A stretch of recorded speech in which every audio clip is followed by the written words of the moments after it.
Hello friends, welcome back to your own channel civil cracker. देखिए, इसके पहले के वीडियो में हम लोगों ने पढ़ा था कि ये जो 1857 का विद्रोह हुआ था, यह किन किन स्थानों पे हुआ था और इन स्थानों पे इस विद्रोह का नेतृत्व किन नेताओं ने किया था। अब देखिए, हम इस वीडियो में यह देखेंगे कि भाई 1857 का जो विद्रोह था वह असफल क्यों हो गया, मतलब हम लोग उसमें हार क्यों गए। आज की वीडियो में हम इसी बात पर चर्चा करते हैं। तो देखिए, हम यहाँ से देखते हैं कि भाई 1857 का विद्रोह था, उसकी असफलता के क्या क्या कारण थे। तो देखिए, 1857 के विद्रोह की असफलता के बहुत सारे कारण थे। उसमें से एक था योजना का अभाव, दूसरा था कि संगठन का अभाव, और तीसरा संसाधन का अभाव था। चौथा क्या, देसी राजाओं का देशद्रोही रुख, मतलब जो देसी राजा थे, यहाँ पे कुछ देसी राजा ऐसे थे जिन्होंने देश के साथ द्रोह किया और इस युद्ध में क्या किए, भाग नहीं लिए थे।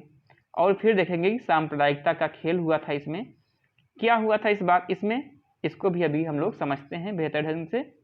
और फिर समर्थन का अभाव, मतलब जनसंख्या जो थी सबने भाग नहीं लिया था। और एक चीज़ है कि इनके पास कोई कुशल नेतृत्व करता नहीं था। तो देखिए, हम एक एक चीज़ को समझते हैं। सबसे पहले हम किसको समझेंगे, सबसे पहले हम लोग समझ लेते हैं भाई योजना का अभाव। देखिए, एक बात समझिए, ये जो 1857 का विद्रोह था, मतलब प्रथम स्वाधीनता संग्राम था, इसको स्टार्ट होना था 31 मई 1857 को। लेकिन होता क्या है, 29 मार्च 1857 को बैरकपुर में विद्रोह कर देता है कौन, मंगल पांडे। 29 मार्च 1857 को मंगल पांडे बैरकपुर में विद्रोह करते हैं और इनको 8 अप्रैल को फांसी दे दी जाती है। लेकिन इसके बाद क्या होता है, फिर अगला विद्रोह हो जाता है मेरठ में 10 मई को। और जो मेरठ में विद्रोह होता है 10 मई वाला, इसके बाद क्या होता है कि विद्रोह अपना रूप ले लेता है। तो देखिए क्या हुआ कि कहीं न कहीं ये विद्रोह समय से पहले स्टार्ट हो गया। और देखिए, इस विद्रोह में क्या था कि इस विद्रोह में कोई योजना नहीं था। अब देखिए, अब यह बात आता है कि भाई योजना नहीं था, इसका क्या मतलब है कि देखिए, विद्रोह कैसे स्टार्ट होगा, पहले कहाँ होगा, फिर कहाँ होगा, या सब जगह एक साथ होगा, इस बात को मेंशन नहीं किया गया था। मतलब इस बात के बारे में किसी को जानकारी ही नहीं थी।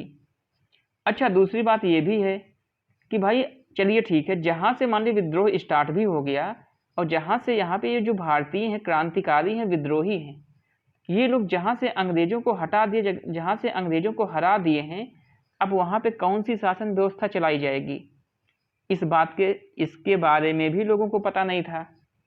तो देखिए कितनी सारी कमियां थी कि मतलब पहले तो यही नहीं पता था कि भाई पहले कौन आक्रमण करेगा, फिर किस क्षेत्र में हमला होगा, फिर कहाँ पे क्या होगा, या एक साथ सभी लोग करेंगे, इस बात के बारे में भी किसी को जानकारी नहीं थी। और दूसरी बात ये भी थी कि भाई चलिए ठीक है, अच्छा जहाँ पे अंग्रेज हार जाएंगे वहाँ पे कैसी शासन व्यवस्था होगी, इसके बारे में भी किसी को जानकारी नहीं थी। बस यही था कि मतलब लड़ो लड़ो लड़ो। तो इस तरह क्या हुआ, इस तरह हम देख रहे हैं कि भाई योजना का अभाव था बिल्कुल। अब देखिए दूसरी बात क्या है, दूसरी बात कि संगठन का भी अभाव था। तो इनके पास देखिए, जो विद्रोही थे, जो क्रांतिकारी थे, या फिर जो भारतीय नेता थे, रियासत थे, भारतीय राजा थे, इनके पास कोई केंद्रीय संगठन नहीं था। मतलब ऐसा कोई संगठन नहीं था कि जो जितने भी छोटे छोटे रियासत हैं, राजा हैं, या फिर जितने लोगों ने युद्ध में भाग लिया, इन सबको एक साथ मिलके इनका नेतृत्व करे, ऐसा कोई संगठन था नहीं। तो जैसा इनके मन में आता था वैसा ही ये लोग करते थे।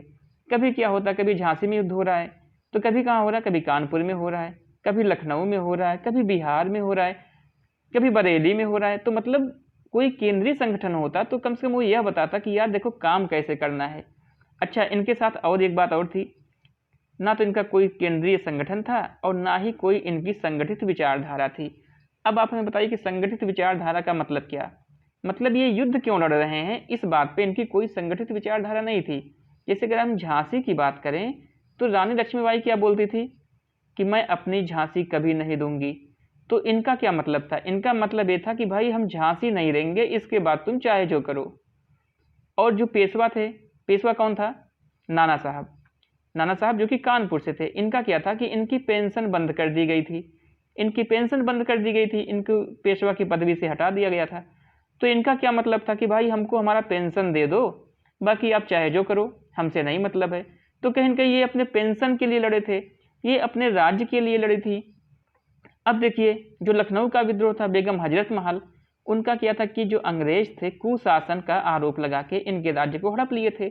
अब इनको क्या चाहिए, इनको अपना राज्य चाहिए, अपना अवध चाहिए, अपना लखनऊ चाहिए। तो देखिए कहीं ना कहीं क्या हम देख रहे हैं कि चाहे देखिए लखनऊ के हों, चाहे झांसी की हों, चाहे कानपुर के हों, इन सब का क्या है, इन सब के अपने अलग अलग विचार हैं, किसी के विचार मेल नहीं खा रहे हैं। अब देखिए एक चीज और है, इनके अंदर क्या था कि एकता का भी अभाव था। और ये जो आधुनिक राष्ट्रवाद है, मतलब जो आज का राष्ट्रवाद है, मतलब भारतीय, इंडियन, इससे ये लोग बिल्कुल अपरिचित थे। जैसे इनका जो क्षेत्र होता था, इसी को ये समझते थे कि भाई जो हमारा है यही है। जैसे इनका कोई रियासत है तो रियासत के अंदर तक की ही चीज़ों को ये समझते थे। रियासत के बाहर की जो चीज़ें हैं, देखिए जैसे जो रियासत के बाहर कोई व्यक्ति रह रहा है तो वो क्या हो गया, वो परदेसी हो गया। रियासत के बाहर की चीज़ें क्या है, परदेसी हैं, परदेश है रियासत के बाहर की जो भी जगह है। तो इनको सिर्फ अपने रियासत से मतलब था। तो देखिए वहाँ पे जो लोग थे उनके बारे में जो आधुनिक राष्ट्रवाद है, मतलब भारतीयता, जैसे हमारा देश है, हमारा देश है, ऐसा कोई कॉन्सेप्ट इनके अंदर था ही नहीं। इनको सिर्फ अपने रियासत से मतलब था। तो देखिए कहीं न कहीं ये चीज़ें जो हैं ये भी बहुत ज़्यादा कमी दिखा रही हैं। अच्छा एक चीज़ और भी था कि जैसे जो सैनिक थे इनके, सैनिकों, देखिए सैनिकों की वीरता में कोई कहीं से कमी नहीं थी, लेकिन सैनिकों के साथ एक चीज़ और था कि सैनिक अनुशासित नहीं थे।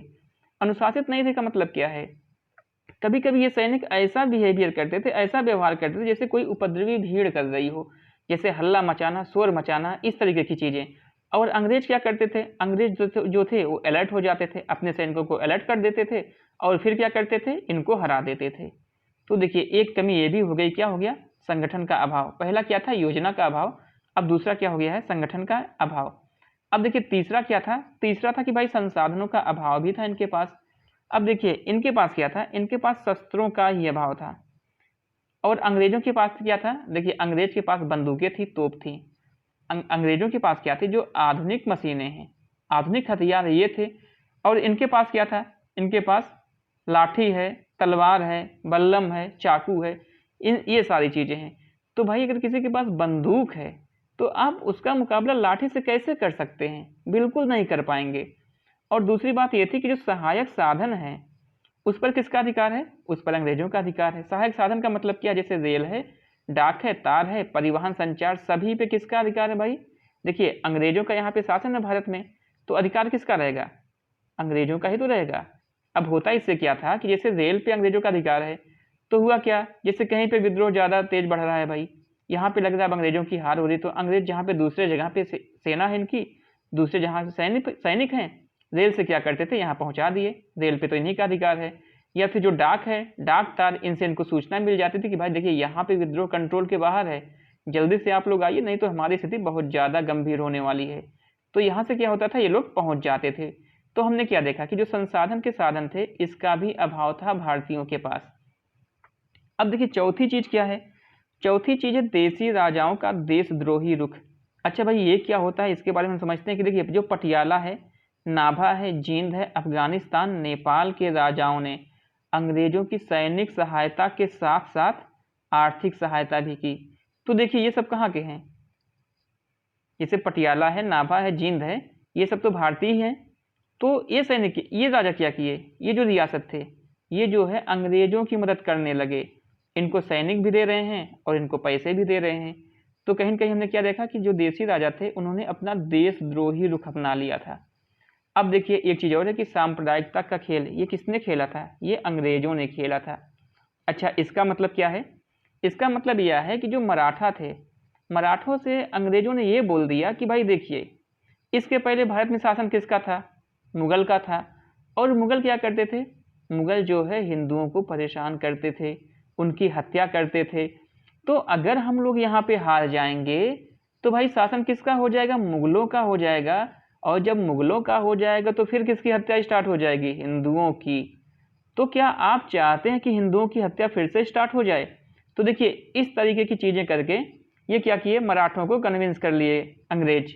अच्छा और सिखों के साथ भी एक चीज़ थी, सिखों के साथ क्या चीज़ थी कि देखिए जो औरंगजेब था, औरंगजेब ने क्या किया था, ये जो सिखों के 9वें गुरु थे, गुरु तेग बहादुर, इनकी हत्या करवा दिया था। इसके बाद होते हैं 10वें गुरु। 10वें गुरु कौन थे भाई? गुरु गोविंद सिंह। तो गुरु गोविंद सिंह की भी जो मुगलों से बनती नहीं थी, औरंगजेब से भी इनकी खिलाफत थी, इसके बाद मुगलों से भी इनकी खिलाफत थी। तो सिख क्या थे, कहीं न कहीं ये जो मुगल हैं इनसे रुष्ट थे। तो भाई उस समय ब्रिटिश ने क्या किया, पंजाब में इन्होंने क्या फैला दिया कि भाई देखिए उधर जो मुगल सम्राट है बहादुर शाह जफर, तो बहादुर शाह जफर ये कह रहा है कि अगर हम जीते तो एक एक सिख का वध कर देंगे। तो देखिए इतनी बड़ी अफवाह अंग्रेज फैला दिया, कहाँ पे? पंजाब में। हालांकि ये जो पंजाबी थे ना, पंजाब के लोग थे, ये सब लोग या मराठा के लोग थे, इनकी हमदर्दी इन विद्रोहियों के साथ थी, लेकिन हमदर्दी इतनी ज़्यादा नहीं हो पाई कि ये लोग भी युद्ध में शामिल हो जाएं। तो इस तरह क्या किया अंग्रेजों ने, मराठों को, सिखों को और गोरखाओं को भी इस युद्ध से अलग कर दिया। तो देखिए अंग्रेजों की ये चाल। अब इसके बाद क्या है? जन समर्थन का अभाव। जन समर्थन का अभाव में सबसे पहले हम यह देखेंगे कि देखिए भारत में ऐसे बहुत से लोग थे ना, बहुत से जो शिक्षित वर्ग थे, वे क्या चाहते थे? वे सोचते थे कि ये जो अंग्रेज है ना, ये हमको आधुनिकता की तरफ बढ़ा रहे हैं और ये हमारे अंदर क्या कर रहे हैं? सुधार कर रहे हैं। और हम जो थे पहले क्या था कि हम लोग जैसे बहुत सारे रूढ़िवादिता में विश्वास करते थे, जैसे सती प्रथा में विश्वास करते थे, विधवा पुनर्विवाह का हम लोग विरोधी करते थे, बाल विवाह पर भी हम लोग जोर देते थे। तो ये जो अंग्रेज हैं क्या कर रहे हैं?